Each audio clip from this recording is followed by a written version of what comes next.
In today's Ursa Channel episode, we will be covering the topic of competition and its effects on populations by observing Bruin-Trojan interactions in Los Angeles.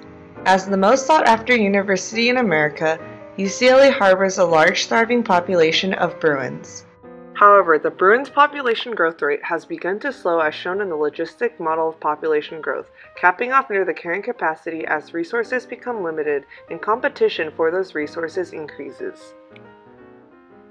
In effect, some portion of the Bruin population was prompted to emigrate elsewhere. Unfortunately for the Trojans, these Bruins ended up at USC. With the advent of Bruins in South Central, interspecific competition, which occurs when two different species in an ecosystem compete for the same resource, like space, was inevitable, as was species extinction. This lack of coexistence can be seen in the following Lotka-Volterra model. Here the red line represents the Trojan population's isocline, or line of zero growth, while the blue one is that of the Bruins.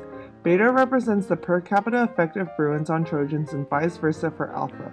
Because the Bruin population's isocline lies to the right of the Trojans, the equilibrium point resides at the Bruins' carrying capacity K sub b. In sum, this is a graphical representation of competitive exclusion, where the two species cannot coexist in the same ecological niche. We can visualize this concept of competitive exclusion by looking at this graph as well. Assuming that the Trojans were originally near the carrying capacity, the Trojan population started to decline when Bruins entered the picture, while the Bruin population started to approach carrying capacity.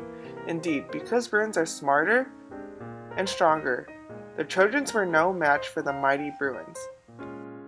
And this is how the Bruins came to be the dominant species in LA. Is there anything that can be done to keep the Bruin population at bay? Tune in next week to find out!